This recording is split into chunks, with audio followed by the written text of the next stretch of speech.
గత 5 సంవత్సరాలు ప్రజాస్వామ్యాన్ని పూర్తిగా కూనీ చేసి అంబేద్కర్ గారి రాజ్యాంగాన్ని తొంగలో తొక్కి రాజారెడ్డి రాజ్యాంగాన్ని అమలు చేసుకుంటూ వెళ్ళినటువంటి నాయకులు ఈరోజు సిగ్గు లేకుండా ప్రజాస్వామ్యం బాగలేదని, ప్రజాస్వామ్యం ఇబ్బంది పడుతుందని మాట్లాడడం, గవర్నర్ దగ్గరికి వెళ్ళి లెటర్లు ఇవ్వడం, రాష్ట్రపతి పరిపాలన పెట్టాలనడం చూసుకుంటే నవ్వు రావట్లే మీకు అందరికీ?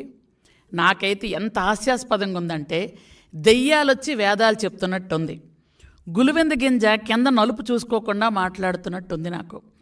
అసలు దెబ్బలాట్లకి, బూతులకి, కొట్టుకోవడానికి అజ్జులే మీరు, దెబ్బలాడుకోవడానికి మొదటి అడుగేసిందే మీరు. గత 5 సంవత్సరాలుగా మంచోళ్ళు అన్నాళ్ళు మీరు ఎక్కడైనా ఉంచారా?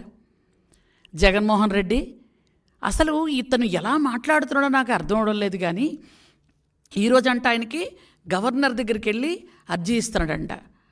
మరి మీ బాబాయ్ చచ్చిపోయినప్పుడు ఎందుకు నువ్వు గవర్నర్ దగ్గరికి వెళ్ళి అర్జీ ఇవ్వలేదు? రాష్ట్రపతి పరిపాలన పెట్టాలట. గత 5 సంవత్సరాలు ప్రతిరోజు రాష్ట్రపతి పరిపాలన పెట్టాల్సిన టైమేనే. మరి ఎందుకు ఆ రోజు అడగలేదు? ఆ రోజు నిజంగా బాబాయ్ చనిపోతే బాబాయిని గుండెపోటని చెప్పింది ఎవరు? మీరేగా ఫస్ట్.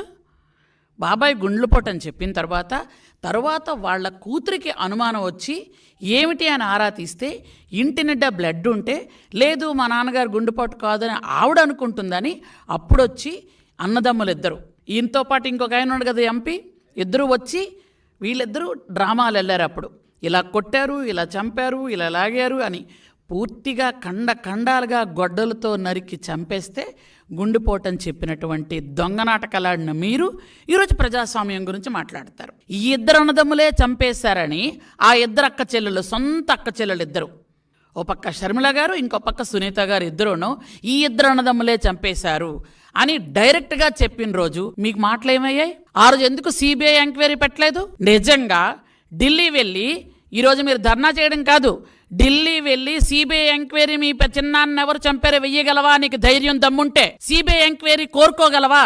ఎవరు చంపారో అది చెయ్యలేవు, ఎందుకంటే మీ ఇంట్లోనే చంపారు. మీరేమో ప్రజాస్వామ్యం గురించి మాట్లాడుతున్నారు.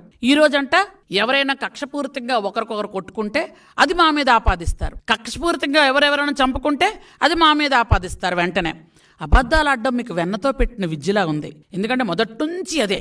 మీ బాబాయిని చంపేసిన తర్వాత మీరే చంపేసి గుండెపోటు అన్నంత పెద్ద అబద్ధం ఆడిన వాళ్ళు చిన్న చిన్న అబద్ధాలు ఆడరని మేమైతే అనుకోవడం లేదు.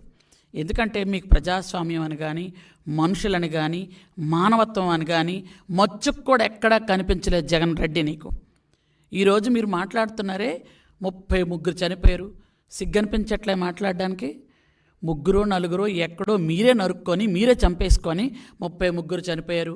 30,000 మంది ఆడపిల్లలు కనిపించకుండా పోతే ఆ రోజు ఏమైంది నీ మాటలు? గత 5 సంవత్సరాలుగా 30,000 మంది ఆడపిల్లలు మేం చెప్పలే, అది రిపోర్ట్లు చెప్తున్నాయి, గవర్నమెంట్ రిపోర్ట్స్ చెప్తున్నాయి. ఆ రోజు ఏమైంది? ఆ రోజు ఏ గవర్నర్ని కలిసావు?